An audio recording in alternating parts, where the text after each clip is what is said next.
This morning we're going to get into Romans chapter 10.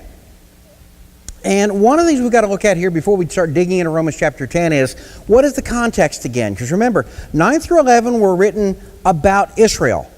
And don't think, though, that it's because it's written to Israel we can ignore it, because not only do we have application, but there are things in here. This is written as a full explanation of the gospel, of what's happening.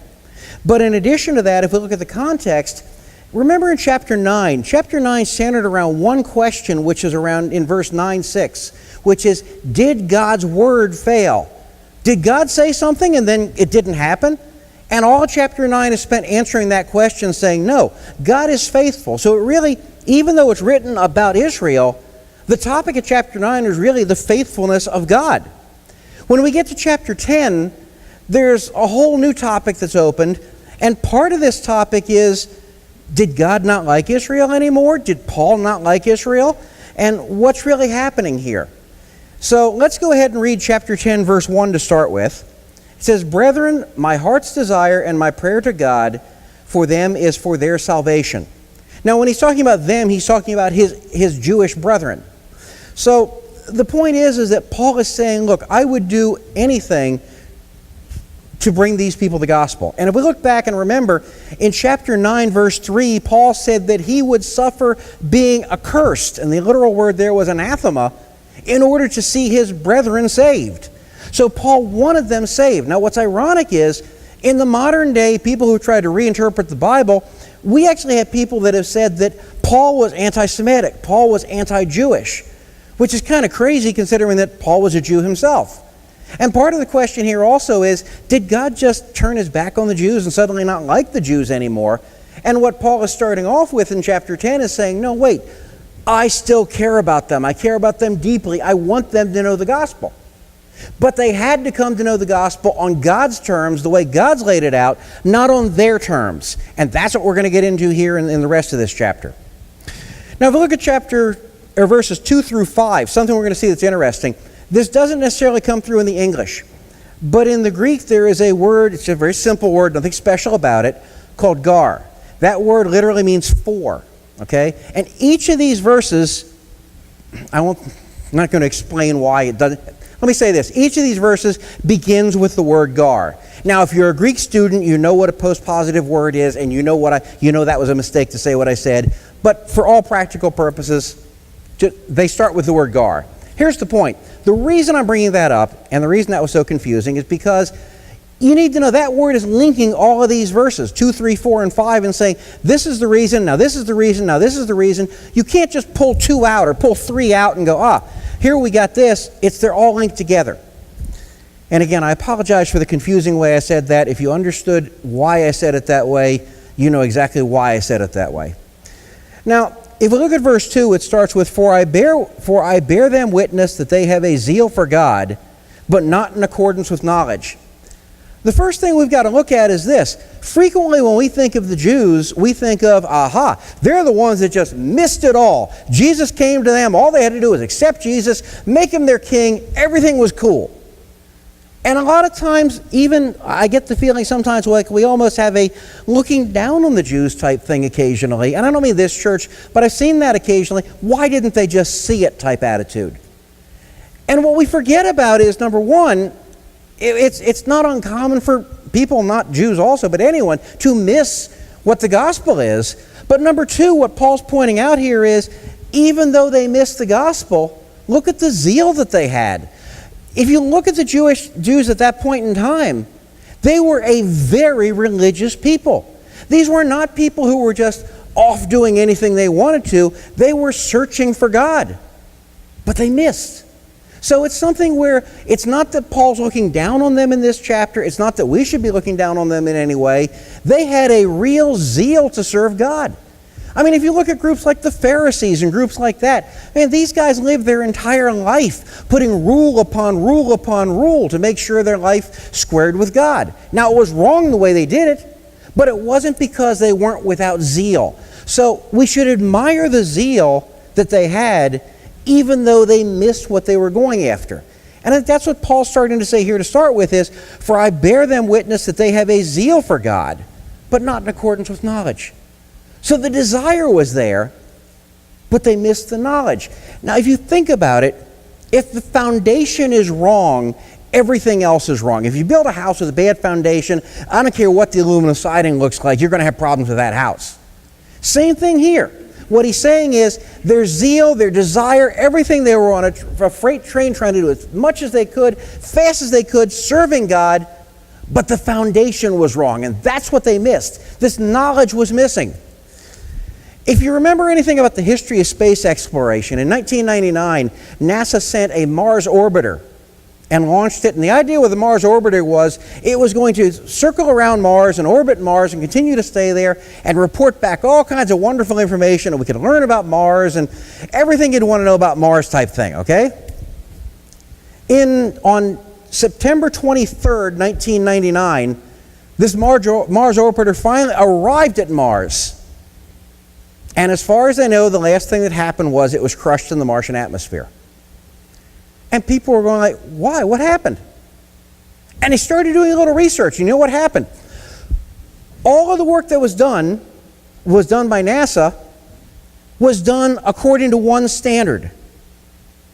And then there was a software program written by Lockheed Martin. And instead of doing the programming in Newton seconds, they did it in pound seconds. They had two different sets of measurements. And what happened was when this orbiter thought it was like 120 miles away from the Martian surface, it was really like 50 miles from the Martian surface. And as they were trying to give it navigational controls, they're like, why isn't this thing responding the way it should be responding? The reason's simple.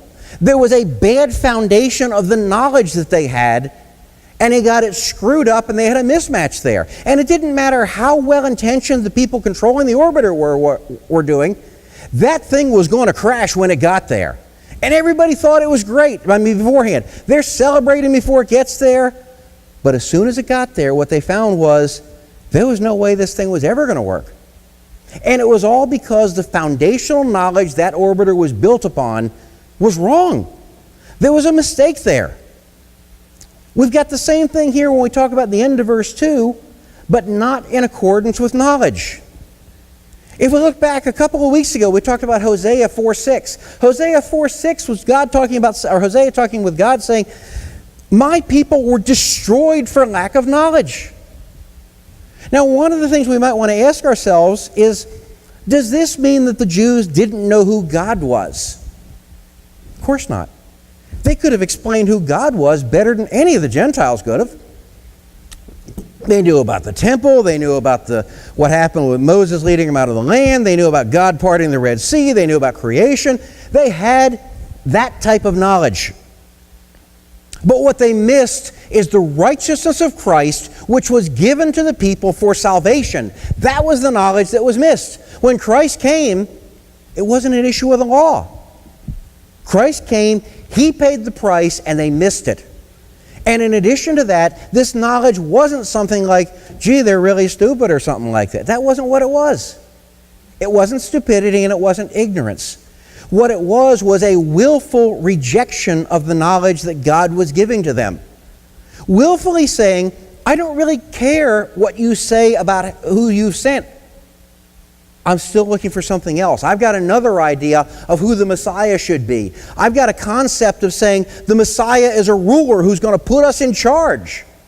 Not a Messiah who's going to die on a cross. That's the knowledge they miss. And all through the book of Romans, we keep hearing about the righteousness of God and the righteousness of Christ. That's what they missed. That's what they didn't get. They had the knowledge of who God was, but they missed the knowledge of what God was doing for them.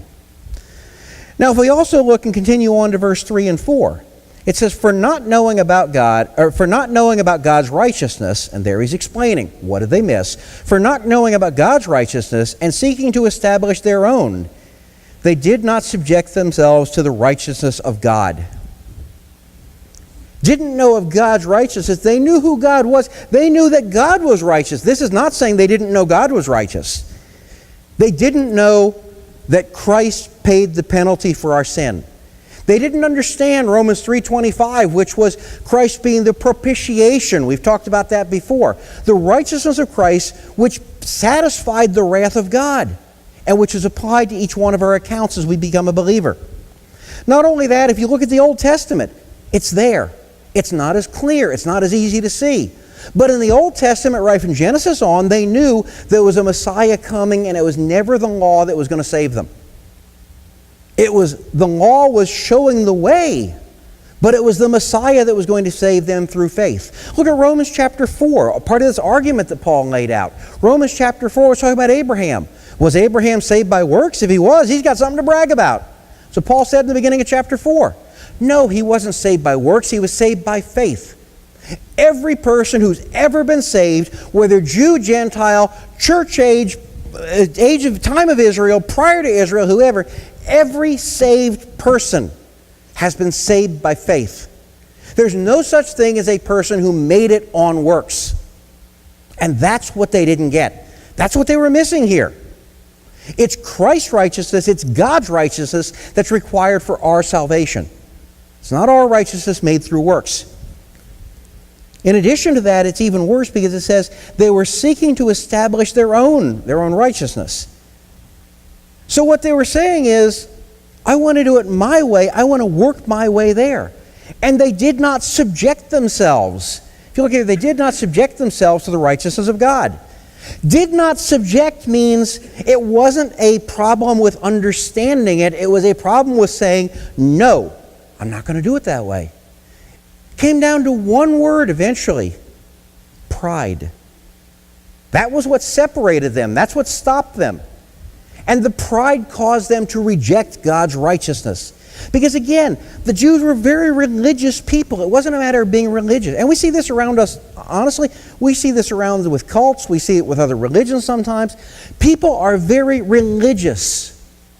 But being religious will never get us to heaven. What will get us to heaven is the application of Christ's righteousness to our account. That's it. Nothing else. There's no other way. But here's the other thing you've got to understand. By seeking to establish their own righteousness, and by not submitting to God on this and taking God's righteousness, think about it. If they made it themselves with their own righteousness, they're not obligated to anyone. They did it their way. They earned it. If you earn it, you don't have to answer for it. And that's the kind of mentality that was going through their heads. It wasn't a matter of not understanding the words. It was a matter of rejecting what God was saying because they wanted it their way.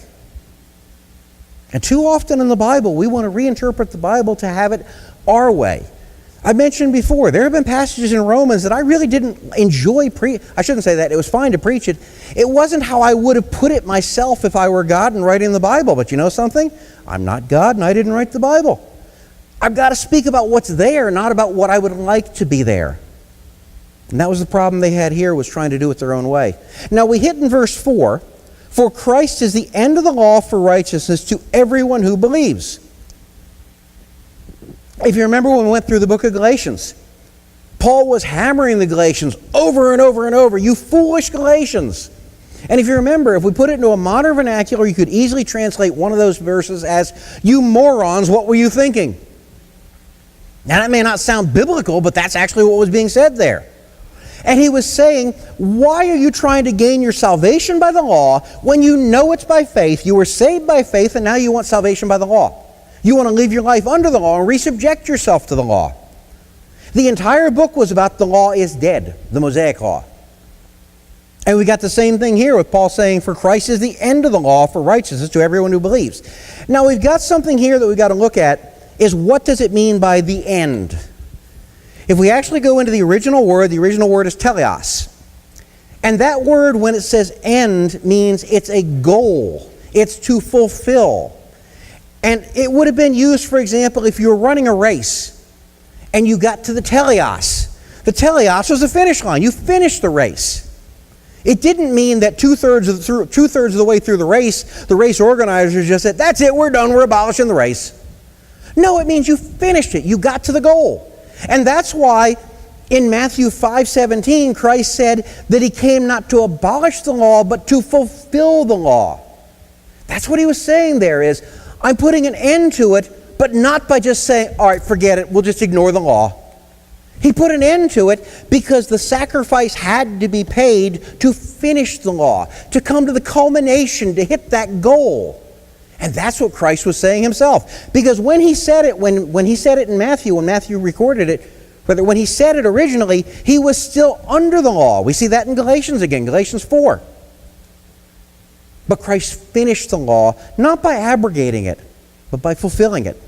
And that's what we see here is, hey, law is finished as far as that goes. And the Jews didn't see that the law was done. Again, one of the reasons, pride. I mean, let's face it, if we've got a law where we can keep doing things over and over and over again and show how righteous we are, it all comes down to pride. And it doesn't mean that the law was ever a way through the law to attain salvation. That was another thing that they misunderstood.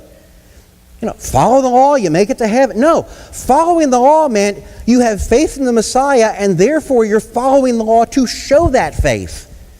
It would almost be like the equivalent of us today saying, well, I've been baptized, that made me saved. I got news for you. We can dunk you 37 times a day in that tank over there. It ain't going to save you. Not going to happen. Salvation is when you believe on Jesus Christ. The symbolic baptism is to show what you've done, to show the meaning of it. The law was never intended to save in Israel. And I don't mean that the law and baptism are equivalent, but what I'm saying is the idea of using each one to show what's happened is the same idea. And they didn't get that. They missed that. And by rejecting the Messiah, they left the law in place. And not only that, if we look at this in verse 4, when the law is over, what he's saying is, now you don't have to worry about the law. Salvation is open to everyone simply by believing on Christ. And I have to say this, I am thankful of that. I'm not saying I wouldn't have done stuff in the Old Testament. I don't know what I would have done in Old Testament times, but I would not have enjoyed sacrificing animals, taking animals to the temple to be sacrificed. That's not my cup of tea. I may be a guy, but it's still, I don't like seeing animals get killed. That's part of the law. Not only that, if you look at all the things they had to go through, it was a real ordeal to follow the law, and nobody followed it perfectly. You couldn't do that. Now, if we go on to verses 5 through 7, 5 through 7 actually gets a little bit difficult to follow in a little bit. The meaning is clear, but following it exactly is a little difficult. And 5 through 7, he's bringing up an example, and what he's saying is, for Moses writes that the man who practices the righteousness which is based on law shall live by that righteousness. Let's stop right there for a minute. It literally says the man doing the law will live by it. What's he mean by that? The man doing the law will live by it. You shouldn't do the law? No, what he's saying is this. If you are doing the law for your salvation, that's the same measure that's going to be used to judge whether you get to heaven or not. Now, do you really want to be judged on the law for whether you get to heaven or not? Because if you want to do it that way, go ahead. But you know something? There has never been a human in history that has gone to heaven by following the law. It doesn't work. And not only that, our sin nature disqualifies us right off the bat. But what he's saying here is, you want that standard? Fine, use that standard. Ain't going to work. Now, if you didn't have a sin nature and you were absolutely perfect in every last thing you ever did in your life, then it would work theoretically. Honestly, that's why angels are in heaven. That's why cherubim are in heaven. That's why seraphim are in heaven. They don't have a sin nature. They never sinned. There's no reason for them to need a Savior. We need a Savior. No one is getting to heaven by following the law. And he's saying again, do you really want that standard? And not only that, when it talks about rejecting what Christ did beforehand, I think it's interesting here, it's NASB translated as practices, but literally that word is the man doing the law. It's their own efforts. It's not by faith. It's, I'm going to do this, I'm going to do this, I'm going to do this, I'm going to work my way there. It's all works-based. Essentially, it's trying to bring God down to man's level where we're saying we can work our way up to God. That's never worked out real well for anybody. God has to come down to us. We can't work our way down to God. Now, if we go on to 6 and 7, we're going to see him explain this a little more. Where he says, but the righteousness based on faith speaks thus, Do not say in your heart, who will ascend into heaven, that is to bring Christ down, or who will descend into the abyss, that is to bring Christ up from the dead. Now these verses are a little bit confusing, but we have to go back and look at where did they come from, because part of the thing we're having here is Paul is actually quoting from the law here, at least part of it. And he's actually quoting from Deuteronomy 9 and from Deuteronomy 30. I want to read Deuteronomy 9, 4 through 6, which is important to set the context here. And by the way, in Deuteronomy 9:1, this is when the Israelites are ready to cross the Jordan River into the Promised Land. Now, what's going to happen when they cross that river? They're going to be fighting. They're going to drive the other people out of the land that God wanted driven out of the land. There's going to be bloodshed. There's going to be things happening. There's going to be a lot of things that have to happen. But now we get to Deuteronomy 4, 9 through 6. It says, do not say in your heart, when the Lord has driven them out before you, because of my righteousness the Lord has brought me to this land, brought me in to possess this land. But it is because of the wickedness of these nations that the Lord is dispossessing them before you. It is not your righteousness or for the righteousness of your heart that you are going to possess the land. But it is because of the wickedness of these nations that the Lord your God is driving them out before you, in order to confirm the oath which the Lord swore to your fathers, to Abraham, Isaac, and Jacob. Know then that it is not because of your righteousness that the Lord your God is giving you this good land to possess. For you are a stubborn people. And it's funny, I see that last line, I love it, because it's almost like a little poke in the eye. You guys are stubborn. And you can see why Paul picked these verses, because the Israelites going into the land at that point in time may well have been saying to themselves, it's because we're so good and so righteous and our own efforts, we're going to take this land. And Deuteronomy, Moses was saying to them, no, it's not you, it's God. It's always been God. And if you look at these verses, what's it saying? We're going to earn our own righteousness and our own works by our own righteousness. It didn't work here either. It's God's righteousness. And that's why he's drawing this parallel, and that's why he deliberately chose these verses to talk about this. Because you're not going to end up being saved, and the Israelites were not going to take the land by our own efforts or by their own efforts or by our own righteousness. Now the first question we have here is, who will ascend into heaven? It's a question that, again, if you don't look at the context, is a little hard to understand. What it's really saying is, first off, it's impossible to ascend up into heaven. God came down to us. But the context here, and what we're seeing in Deuteronomy as well, is that it's God and his righteousness bringing something down to us. What's he brought down to us? When it's saying bringing Christ down, I actually think what he's saying is the gospel, Christ himself, the Messiah, has already come down. You can't go up to heaven and get God and get Christ and say, now it's time to drag you down here. It's not like going and grabbing somebody and picking them up to take them to a party. He already came down. That wasn't us that did it. It wasn't us saying, now we can climb up and say, God, it's time for you to come down. And it's, again, I'm simplifying it a little bit. I've gone through a lot of study in these verses, and it's not some weird interpretation either. A lot of people believe this. But my point is that it really is just saying, no, it's not us going up to get the gospel. It's not us going up to get Christ. It's already been brought down to us. It's available to everyone. And then Christ is applying these verses in Deuteronomy, and then saying, Christ is already known.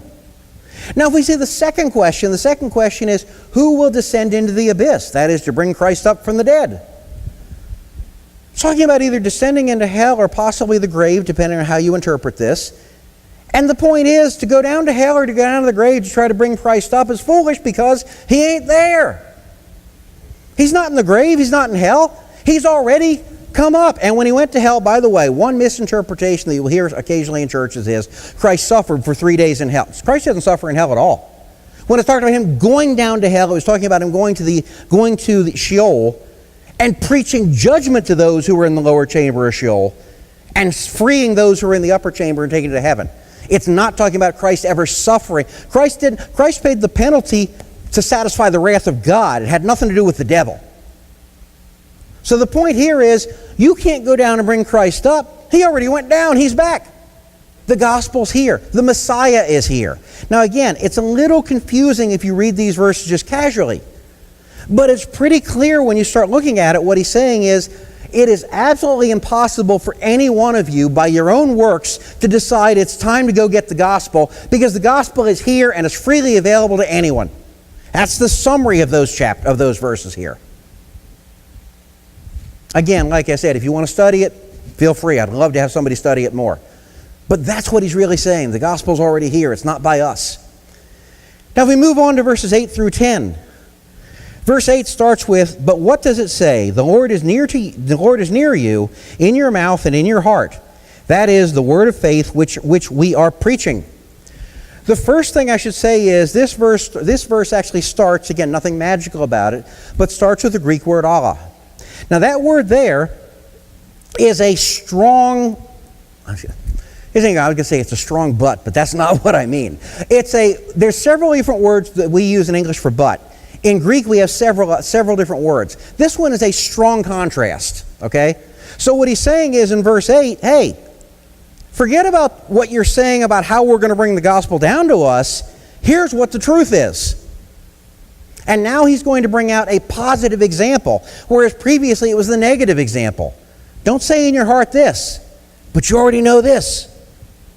And when it's talking in verse 8 about what does it say, the it is referring back to verse 6, the righteousness, or verse 5, the righteousness of God. Verse 6. It's God's righteousness, so what does it say? And again, like I said, I'm summarizing a little because the verses are a little it's not confusing if you get into them, but they're a little confusing if you try to read them casually. He's talking about the righteousness based on faith in verse 8. And when we get to verse 8, again, when it says, what does it say? The word is near you, in your mouth and in your heart. That is the word by faith by which we are preaching. The Jews already knew the gospel. They had the gospel. They didn't want the gospel once they got it. They wanted the law. Now, when I say the Jews also, certainly I don't mean all Jews, because much of the early church was Jewish. And not only that, even today, we have individual Jews, they call themselves Messianic Jews usually. We have individual Jews who are saved by recognizing Christ as the Messiah. And that's wonderful. But as a whole, they wanted the law. And when it says the word is near, it's saying it's already simple. It's understandable. It's clear. Look, Christ rose from the dead. In the Old Testament, they had to look at who the Messiah was, and they had to figure out, okay, what's he going to do here? I don't get this. It was there, but it was harder to see. With them, there were witnesses. Matter of fact, when Romans was written, you could still actually find living people who had seen what had happened. So it wasn't like this was something hidden or unclear. In 58 AD, you would have been able to find people still that were alive around 30 AD when the crucifixion happened. They didn't get that. They wanted something different. It was a deliberate rejection. It wasn't stupidity, and it wasn't ignorance. It was rejection because the gospel was there. And not only that, but the word, when it says the word of faith is being proclaimed, what he's saying is, look at the message I'm bringing you. This is the message of salvation by faith. Now we get to verse 9, and it says that if you confess with your mouth Jesus is Lord and believe in your heart that God raised him from the dead, you shall be saved. What we're really saying here, if you looked at and keep it in context of verse 8, is this is the method of submitting to Christ's righteousness. How do you do it? We got Christ's righteousness. How do you get it? What's the method? How do you do this?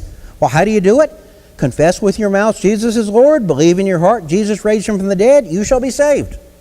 That's the method. That's how you're saved. Now, a couple things I want to say here. One of which is, when he says that Christ is Lord and Jesus raised from the dead, I don't think he's saying, if you just believe those two things and reject everything else about Jesus, you're okay. I think what he's saying, when you confess that Jesus is Lord, you're accepting him. If you really believe that Jesus is Lord, you're going to accept what he said. You're going to believe what he said. And that means that he was the propitiation. That means that he was... I'm not saying you got to be a theological student to understand this. But it means you can't stand up and say, well, I'll take Jesus, and yeah, he rose from the dead, but he really wasn't God or something like that. That's not believing that Jesus is Lord. You can't reject the core components here. But again, there's a simple message here. The simple message is Christ was raised from the dead and Jesus is Lord. Believe it. Confess it. That's how you're saved. And if we look to verse 10, it continues. For with the heart man believes, resulting in righteousness. And you'll notice there, with the belief in the heart is what results in righteousness. That's what makes us righteous, by getting God's righteousness applied to us. And with the mouth he confesses, resulting in salvation. I think we have to be careful here not to separate these into two separate things. When I was younger, I went to Riverdale Baptist School, and not that the school preached this in general, but there were a few people that would actually say that, well, if you didn't go forward in a service, you really weren't saved. Randy talked about the altar calls. And I have no problem with altar calls, but altar calls aren't what save you. They say, because these verses say here, you've got to speak it out loud and show everybody in front of everybody. No, belief in your heart is what saves you. Speaking it out loud, think of it this way. Why does he talk about then speaking it out loud with salvation? Because if you are really saved, you're not going to be able to contain it. It's not talking about an altar call. Think about this. If you love your spouse, if you love your husband or wife, okay, and you've got good friends and good buddies, and you hang out with them all the time, well, not all the time because you want to be with your spouse, but all the time you're not with your spouse, you're hanging out with them, your people at work and everything else, and they've known you for a year, and all of a sudden you mention something about being married. You're married? I didn't know that. Maybe there's a problem with your marriage. Maybe you don't love your spouse as much. How many of you, seriously, people know that I'm married to Linda. It's no secret. I often mention what Linda did or whatever and things like that. If we really believe that Jesus Christ is Lord and that he paid for our sins and saved us, how in the world can we keep our mouths shut? And how can people not know that we're believers? It should be so natural. This isn't saying, I've got this really big work for you to do. Now that you believe you. No, it's natural. It should be bubbling and pouring out of us. There shouldn't be something where we have to fight to get it out. If you have to fight to get out, and I don't mean that, hey, look, I realize sometimes it's tough to witness to a certain person. But if there's not something bubbling out of your life continuously saying this, maybe you got to look at what your relationship with God is. And maybe you even have to question if you're saved or not. I don't know. I'm not trying to pin people down here, but I'm saying this is natural. He's not trying to say if you didn't respond to an altar call and come forward and give a certain confession in front of people, you're not saved. That's not what he's saying. This is a natural thing that should be happening all the time. And again, I'm not against altar calls. Please don't take it that way. But we shouldn't have to force people. If you talk about your wife, or do you have a hobby you talk about? Do people know about your work and your hobbies or your wife or something but not know about Christ? Well, there might be a problem there. I talk about my hobbies too. I've talked about airline points. I've talked about other things I've done. Nothing wrong with that. But the people that know about them also know about Jesus. They may not accept it, but they know about Jesus because they've heard it from me. And it should be that way with every one of us.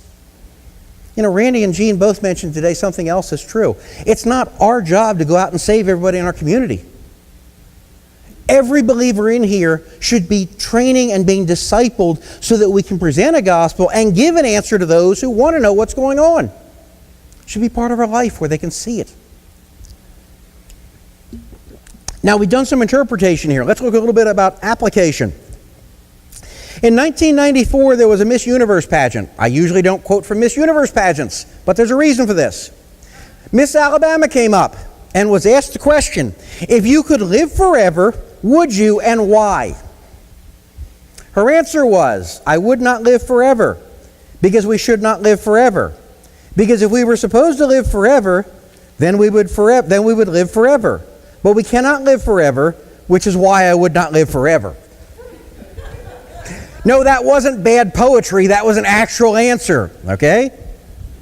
The reason I bring that up is she may well have been a charming person. I have no idea what she looked like or what she was in person. I didn't see the contest. I don't watch beauty pageants, okay? She may well have been a wonderful, lovely, charming person. But when it came to knowledge about answering a certain question, it wasn't there. I mean, you can read that answer and go over it, and it's like, okay, that is someone who just didn't get it at all. Had the same thing happening, remember, with the zeal without knowledge. Look at Mormon missionaries. You ever seen them going through a community? You can always identify them. A lot of times they're on bicycles. They got the white shirt on. It can be 100 degrees outside, 100% humidity, and they got the white long sleeve, usually long sleeve, but they got, maybe not long sleeve, but they got the white shirts with tie on and buttoned up and everything else. Man, I would not do that. I admire their zeal. They have a passion for spreading a false gospel. They have zeal without knowledge. The problem is, zeal without knowledge destroys. Now, we can look at, all these false religions and comment on them. But how often are we destroying our own religion, our own church, our own Christianity, our own relationship because we don't take the time to study what God says? We need that knowledge. And when it comes to salvation, it's only the right knowledge. If you believe in Buddha not really salvation with Buddha, but if you believe on Buddha, if you believe that you're going to murder people in jihad and you're going to get 70 virgins in heaven, I got news for you. You're going to hell. It's that simple when you die, if you believe that. It's a false religion. The knowledge is wrong. They reject the truth. And I'm picking on them, but honestly, you can also pick on the person that calls themselves an agnostic or an atheist and just never thinks about it or deliberately denies it. It's easy to pick on people that do things like blow up buildings. But how about our friends, our neighbors, or our loved ones who have spent our entire life being exposed to church and never really taken seriously, have I believed on Jesus Christ as Lord and Savior? Do I believe in the resurrection? Have I said, yes, God, it's you. I'm open to what you want. I'm not holding back. Has that point in time ever come where they're saved and indwelled by the Holy Spirit at that moment in time?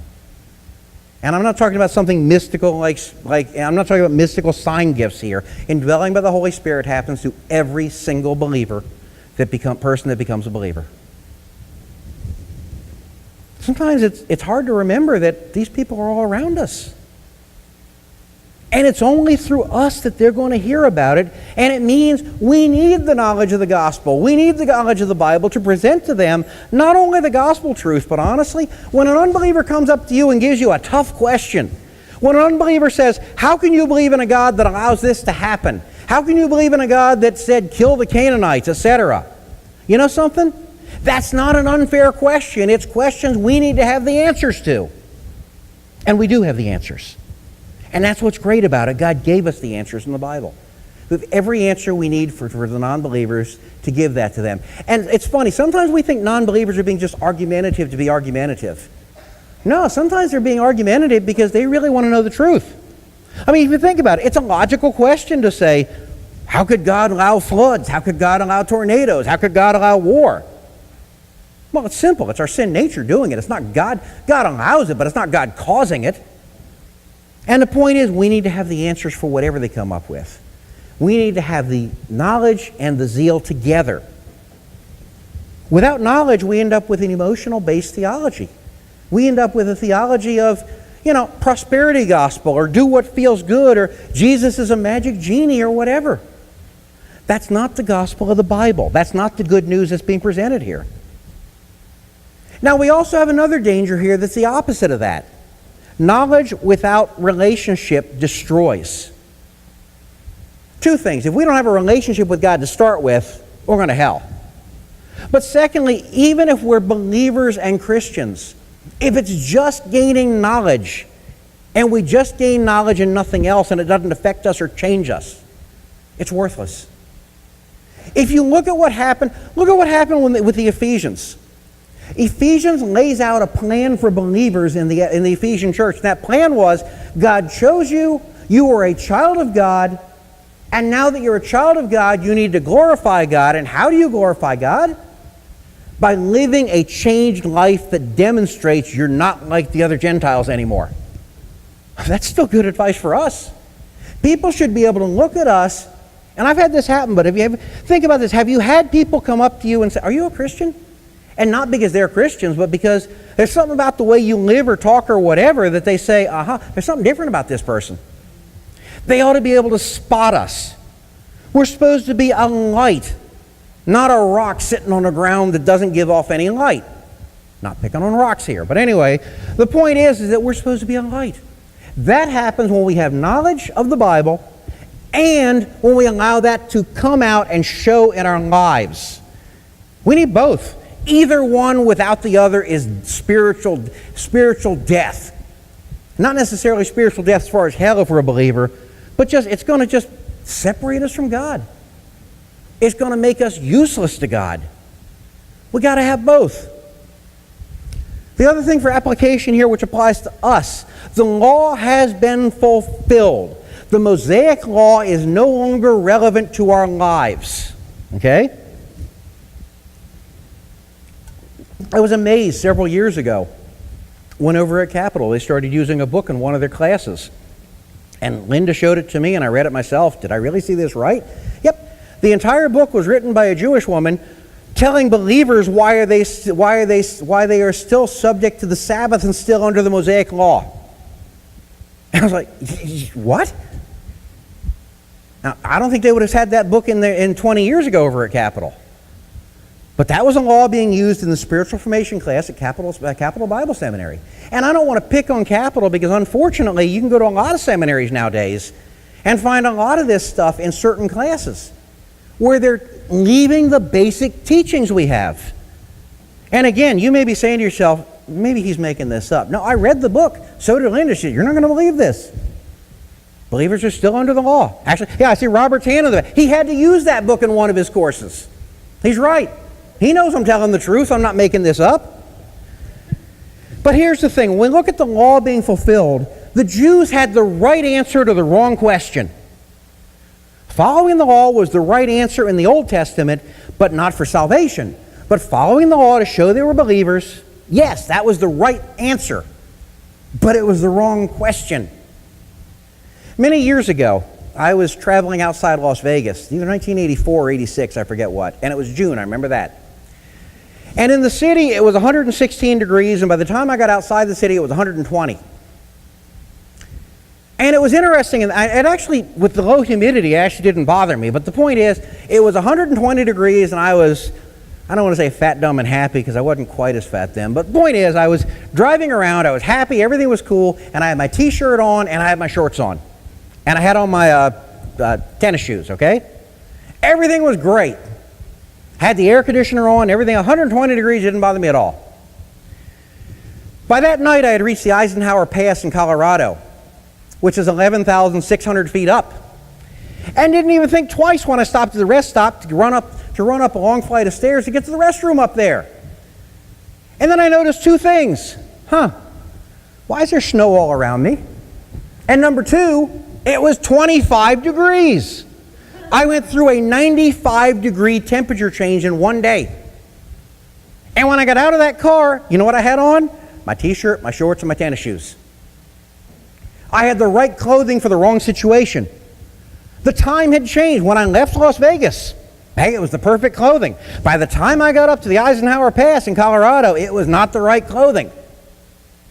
Similar situation here. Jews had the right answer hundreds of years before. They didn't have the right answer anymore once Christ came. It wasn't about the law because the law was dead. The law was gone. It was completely fulfilled. It had come to its completion.